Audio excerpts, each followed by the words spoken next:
Hello and welcome back to the Boozy Cinnamon Roll. I'm Judson and this is my co-host Amy, and we're here to do a little day drinking and crafting today.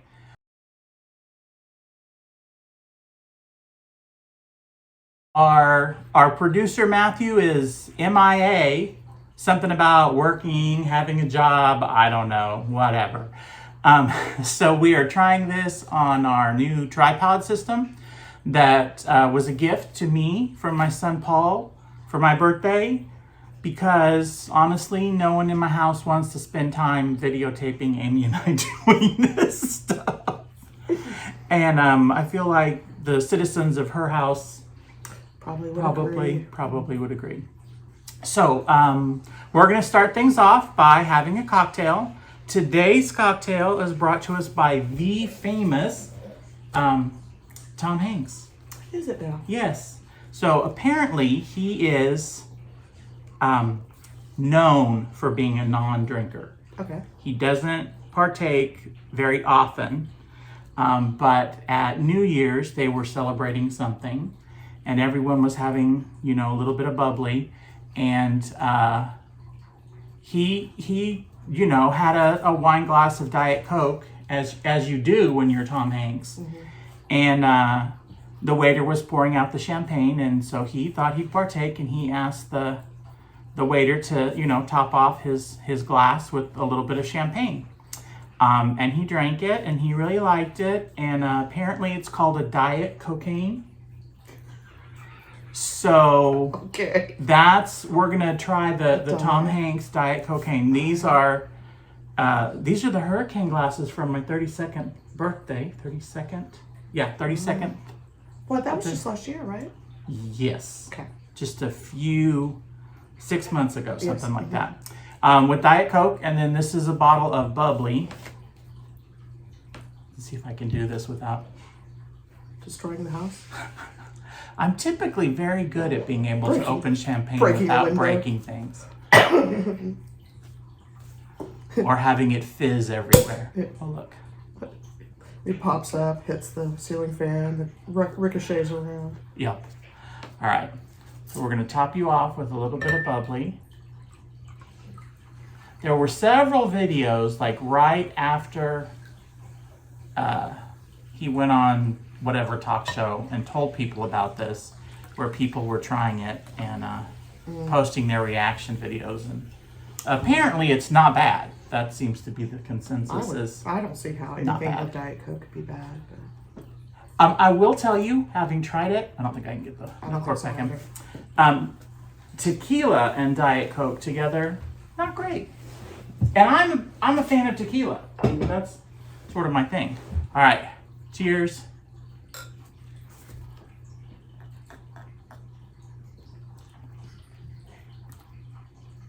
Yeah, I like it. It's not bad. Oh. Okay. All right, so,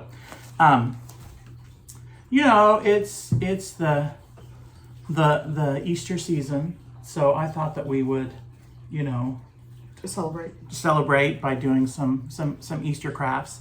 And I also had an important question for you.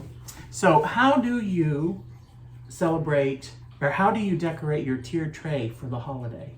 How do I decorate my tiered tray for the holiday? Yes. I mean, I don't feel comfortable telling that to the world. Do you have a tiered tray? No, I do not. Okay. So are you familiar with the concept of a tiered tray? Why, yes, I am. Okay. So these are some examples. This is my tiered tray that we set out on the buffet most of the year and put different stuff on. Here is a smaller one that I can show you up close. We got these for Kathleen's 33rd birthday, I think, when we had the tea party. And so she had like the little... Which was sandwiches. Yesterday. Yes, just yesterday. Mm-hmm. We use these at our Christmas parties, usually, Yes. Cookies, candy. But, they can also be used for decorating. And on this one, obviously, we have a little white elephant with a little festive doohickey. Some kids up in here? Yes. Well, the white elephant is party decor from my granddaughter's baby shower. Gotcha. Because she has a pink elephant bedroom, so it was kind of... Right. But I painted this one white. They were gray. I painted this one white and then hung the doodad on it. I got her the cutest little pajama set with pink elephants on it. I do love that. So, all right. So we're not doing anything that has to do with an elephant. We're going to do carrots. And we'll talk about that in a minute. But I wanted to show you what a tiered tray is. And apparently since Amy doesn't have one, maybe we'll have to make her one, because there's a whole subgenre of DIY videos where people... Just for your tiered tray? Where they make the tiered trays. Oh. So, also I wanted to ask you, do you have a lighter? As one does for yes. eyeliner and... But do you want to see where it comes out from? I'm just going to assume it magically comes out of your pocket. So I saw a video, a DIY video on the YouTube, and this woman lights candles to set the mood before her crafting videos. Okay. So I thought we would try that. This is a vanilla scented candle. I have no idea where I can tell you where it came from. It came out of Paul's bedroom. I don't know if it is really Paul's or if Kathleen bought it and it landed. Anyway, it's a vanilla scented candle. I think it smells nice. So I'm gonna put it here, and hopefully it doesn't catch anything on fire. And hopefully we remember to blow it out when we're done. So, all right. So we're gonna do some carrot crafts because in my family the tradition is you can't do Easter bunny crafts until Easter. Like the Easter bunny doesn't show up until Easter. So you put out all of your decorations except for the Easter bunny, because the Easter bunny doesn't come until... Does the Easter bunny feel competitive with the decorations? Does Jesus feel competitive with the nativities at Christmas time? So that only comes out right out? No, we put the nativities out, Well, right after Thanksgiving, but we don't put Jesus out until Christmas Eve. I did not know that. You haven't heard of that tradition? I have not. Oh, it's a thing. But it makes sense. The truth is we actually put Jesus out when we put the whole thing out, because I'm going to lose Jesus otherwise. But there are some people who wait and put Jesus, and then they put the wise men out like on Three Kings Day. I guarantee you, I will forget to put the wise men out if that's the route that we're going. So we just put it all out. But we're a little bit more traditional Easter, and we only put the bunny out on Easter Sunday. I understand. It's important to maintain those traditions. Yes. So are you a bunny early for Easter, or a bunny just on the day? There's not very many bunnies happening at my house. When your kids were smaller? Oh, we just did the Easter basket would appear. Would appear. Yes. As So though. As if the Easter bunny visited during the night. Okay. And then you wake up and there's your basket brimming with Easter goodies and toys and That do not look anything like the toys that have been in the gift closet for the last 6 months. Absolutely none Okay. look like that. I don't know what you could be talking about. That's why I'm asking. It's yay Easter bunny. So, yeah, carrots. Carrots. Let's do some carrots. So there are a lot of options with carrots that I had thought about. Let me show you. We got these. I got these at the dollar store. They are little foam carrots wrapped in string. And then I got these that have come open. Mini little foam carrots that are not wrapped in string but are bright orange. They're kind of like, what did you say, chili pepper size? Yeah, they look a little bit like a little baby chili pepper. And I also have some paintbrushes, which are not going to be carrots. Some jute cord, which are not going to be carrots. We have these, which are old-fashioned clothespins, which can be carrots. And then I have these kind of oval beads, which can be carrots. But I think, so that we don't have to do like 80 million carrots, that we will focus on doing some of these little ones, transforming them into a style that is more suitable to my tiered tray decor that we've focused on. And then we'll do some of these clothespin carrots because that is also fun. So those are going to be our two projects.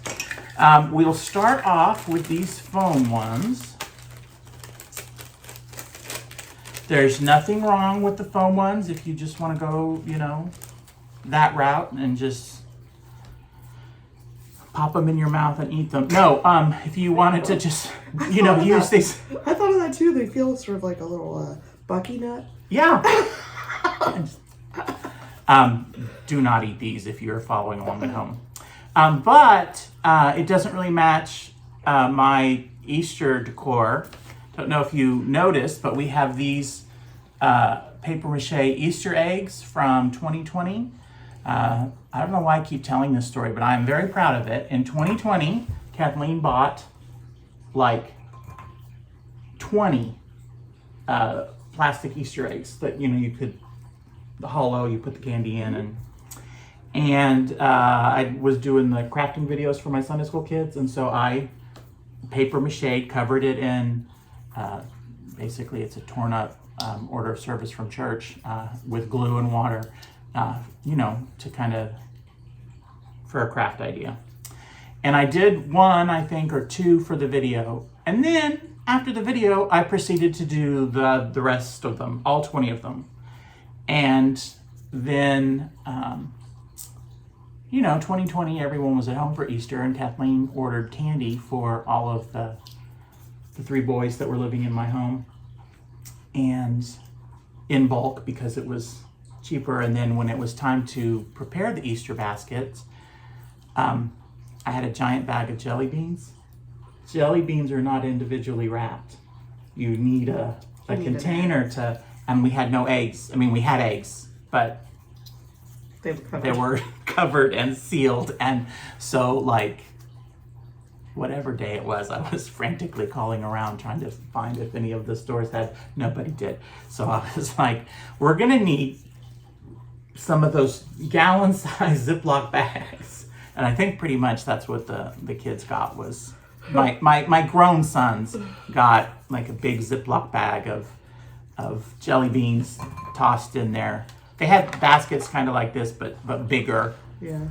And socks and toiletries but yeah, that was but yeah, so because I have these that I'm going to be using to decorate, like these, I mean, they stand out, but I feel like we need to have the little tiny foam ones covered, you know, with this sort of paper mache music stuff, whatever. So what we have here is some school glue, Elmer's glue. Not that we're sponsored by them, because we're not. I just bought that giant thing of Elmer's glue like 20 years ago. And then I added some hot water. So we're gonna mix this up so that it'll be a little bit thinner and use it for our decoupage, paper mache, whatever. And then we have this, which is the order of service from church a while back. If you want to rip a couple of these pages up and then into small pieces while I continue to stir up or if you'd rather stir the glue. Yeah, I don't know how you want that. Okay.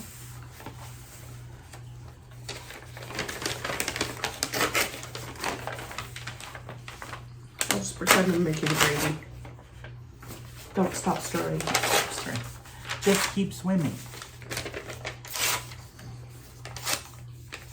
That's a reference to the children's movie Finding Nemo. Have you by chance seen that one? I have seen Finding Nemo. I believe I saw it in the theater with the kids.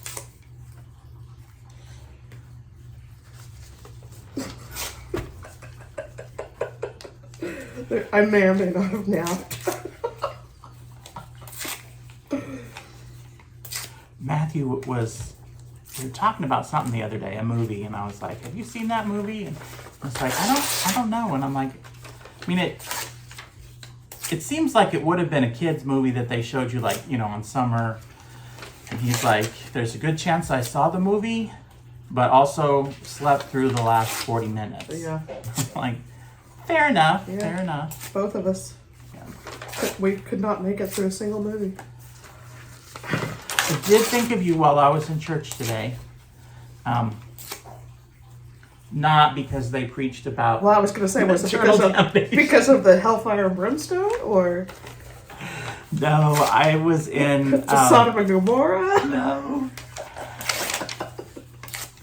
I was in extended session with the babies today instead of my usual group of kids, which are like 3 to 6, but we were short, so Matthew came and helped out with Kathleen and the older kids, and I went into the baby room. And one of the babies who, I mean, he's a baby. It's not like they acted in a way that was not age appropriate, but uncharacteristic of their typical behavior, cry, which is fine. Babies cry. I'm not particularly bothered by crying babies typically, but also spit up the food. Like one of those banana pouches that you just squirt it into your mouth, and so he would grab it and squirt it, but not open his mouth, and then it kind of, yeah. Banana baby food, that's not a smell, especially after it's been in the, yeah, so. And so you thought about all the times and I thought, you know. Amy usually smells like banana puke. I was like, what is that awful smell? Why am I thinking of Amy? No. So, but yeah, I mean, the child is fine. Not hurt in any way, not upset in any way, but just like the last 10 minutes was like... was like a flashback to Katie Powell's childhood. Yes. Couldn't keep a thing down. Poor thing. All right, so we've ripped up some of this paper, and we have a couple of paintbrushes. And we're just going to get some glue and paint it on the little foam carrot.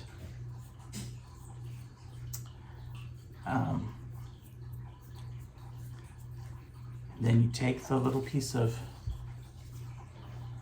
torn up paper and wrap it around said carrot. Why don't you share? And then probably you'll want to go back over it with more of the glue. And you can hold on to the little... Yeah, that little topper's handy. Yeah.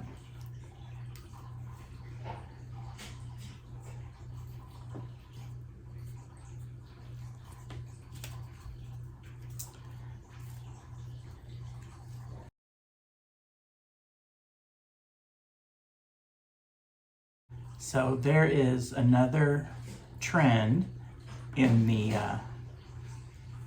DIY videos, Easter videos. Do you really put the research into this? I am nothing if not thorough, professional, amateur follower of the trends. But apparently people keep doing their carrot videos and then calling them pumpkins instead of carrots.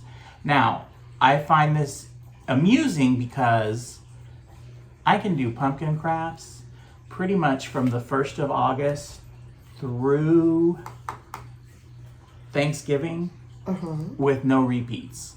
I love a pumpkin craft. I will wear those Sunday school kids out with pumpkin. I have pumpkin crafts that are even, more complex than, it drives Kathleen crazy. When we were recording those videos, and I was every week like, not another for pumpkin. 3 months. What do we think we're doing today? Is it a pumpkin craft? It is a pumpkin craft. And the boys were like, which one did you do? And so I would tell them, and then they'd be like, have you done the, do you remember you made us do that one year? Like, yes. But I will say that, see, here we go. The best pumpkin activity of all time, I did not come up with. Amy Powell came up with it. And it is the tradition of painting pumpkins. Just paint the pumpkin. Paint the pumpkins. It's messy as... Yes, but it's so much better than trying to carve the little guys. Yes, you do not have to give a knife to a 2-year-old. Right. That can be its own kind of fun, but... You can. Yeah, you just no judgment if that's your... Put that paintbrush in their hand and let them go at it. Mm-hmm. And I always had a well-newspapered area. Mm-hmm. I saw a video where someone put their baby in a box. Yeah. And let the baby paint in the box. Oh, okay. I've done a few of that.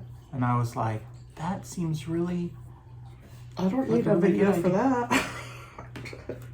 Here's a video of Amy and I sitting in boxes painting. And for, easy cleanup, we're shirtless. No, I did have some old shirts. Put in the comments if you want to see that. Oh my gosh. Well, I had a bunch of little guys just painting all over the place. Yep.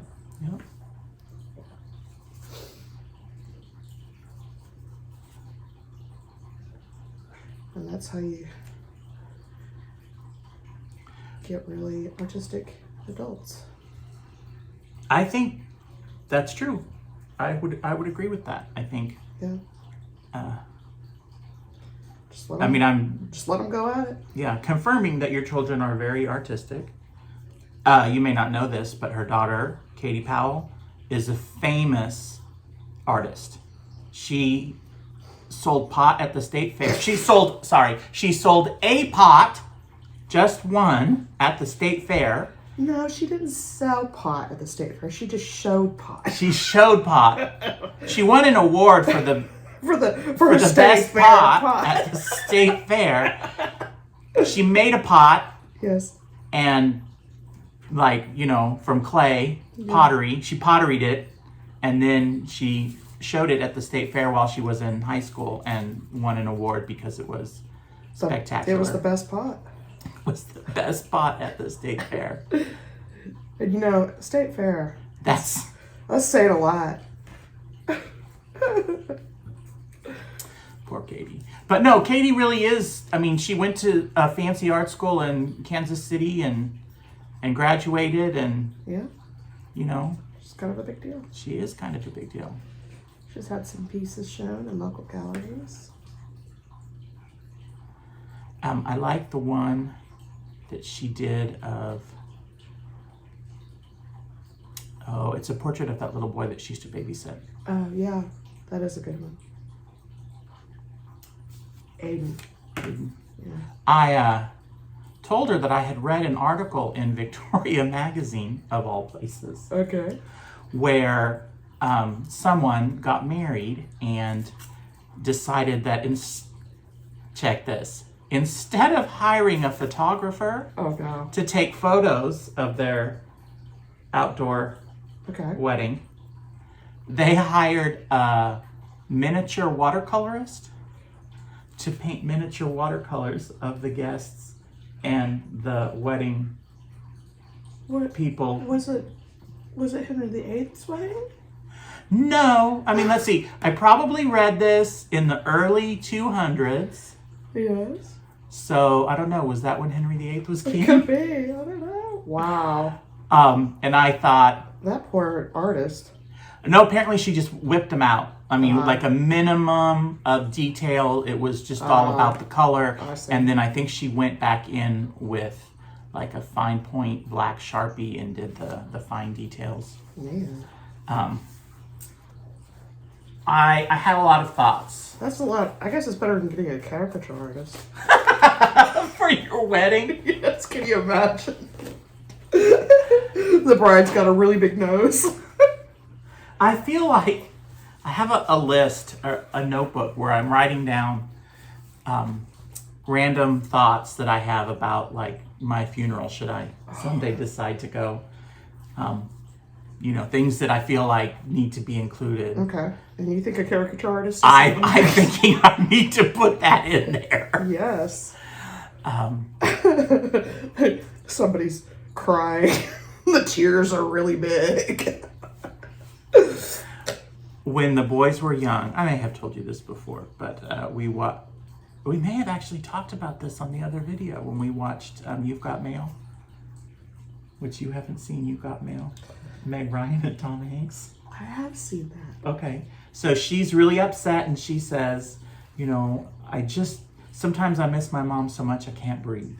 Okay. And so when we were watching that with the boys, I said, I don't ever want you to feel like that, like that you can't breathe, that I, didn't prepare you for life, in the event that I someday am gone.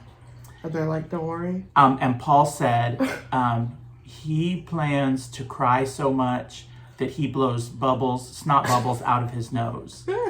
And Matthew said, after some careful consideration, that there is a boy at school who squirts milk out of his eyes in the cafeteria, and that is what Matthew will do. Squirt milk out of his eyes.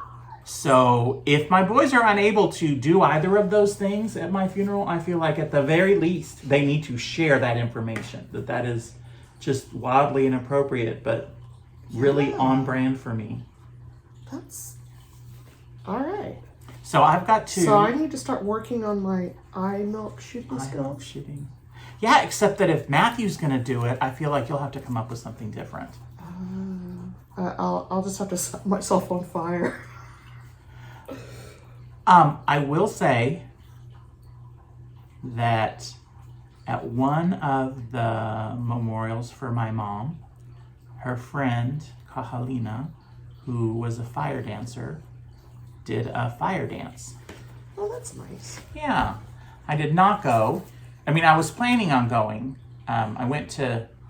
It was the same day as one of the other memorials, and it was the same day that Kathleen left to come back to Oklahoma, and I had Paul, and after Kathleen and her mom left, I lay down with Paul on the bed thinking, he'll take a tiny nap and I'll get up and do what I need to. No, we woke up and it was dark, and Susie and Becky had said, since it's out in the desert and you don't know where it goes, you have to get there before dark because you won't be able to find it in the dark. Oh, yeah. And I was like, it's 6:00. The sun has gone down. So we did something else. But I heard it was spectacular. Is that morbid to talk about? If it is, I'm in trouble. Well, Easter's all about rebirth. There you go. I mean, I feel like you could say something about a topless fire dancer that has something to do with rebirth. I don't know. You want me to talk about my dead mom? Would that help? Maybe not. Maybe. My parents are dead too. Like and subscribe if you have a... No. If you were orphaned by the age of 16, please like and subscribe. Did I tell you we have 2 followers? No. I mean, we have more than 2. Okay. But 2 that I don't... Well, I mean, I know one of them, but like I didn't know... So 2 people that are complete strangers follow. I mean, the other people are like my account, my sister's, Kathleen's, Man. people. But yeah, right after I posted the other videos, I noticed that we had a new follower, or I got a notification that we had a new follower, and I was like, well, that's cool. And I looked at the name. Nobody I knew. Cheers for that. And then... It's all because of me. It is. And then I went on a job interview, and during the interview, I didn't mention the boozy cinnamon roll, but the gentleman in the... He'd done his research? He was Googling me during the interview, and was like, what's the boozy cinnamon roll? I was like, he said, I'm going to follow it. And I was like, okay. It's like, is it cooking while drinking? I'm like, it could be. It could be. Do you have a lot of followers? No, not really. So he's like, so it's like a passion project. I'm like, Wow, that was very generous you could, of him. that's, That was so generous of I him. know, I was like, aw. Thanks. You think that, but sure, absolutely. That's a man who knows how to market. For real. Needless to say, How many of these are we doing? I don't know. We could probably stop and move on to the next one. I did not get that job, just in case. Because you didn't think to say passion I project. should have. Like, I next time I'll know it. Kathleen sent me a text message the other night. I think she was still at her parents' house, or I don't know. But she's like, this is what you need to add to your social media about page, your bio. And then she sends me a screen cap of somebody's bio, and it says digital creator. And I'm like, okay. And she goes, but the person who she sent it to me, it's not like they work in marketing and are a digital creator, or it's just, and it's not even like as technical and involved as this. Well, it is They pretty just do hard like to reach Facebook this Lives. level. They just do Facebook Lives, and they're saying Digital creator. digital creator. You know, it's all about that content. It is. It's all about the content and the branding, which I'm good at the branding, Building the brand. building the brand. This is Yeah, they need to be sticky and- smaller pieces, is what I discovered.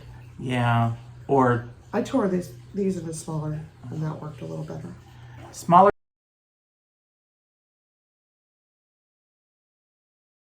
pieces or bigger carrot. And that's just life. Something's got to change. I feel like that was, a hallmark of my. You want to put those on that one? Of my past employment was, when things were going bad, and I'd go into the office and be like, "This is going really bad." He'd take me to lunch and carrot. Oh, yeah. And then I'd walk away like believing the dream and thinking I'm gonna climb to the top, which I did. I was second or third in command of Yeah, the but the top fifth, wasn't so great. the fifth largest Fifth largest. privately owned indoor something, which has been sold now. I didn't know that. It makes Yeah, sense. this year to the same company, but different franchise owners. Okay. So it's kind of like if McDonald's got sold to Burger King, but like the Burger Kings or the McDonald's in Tucson were bought out by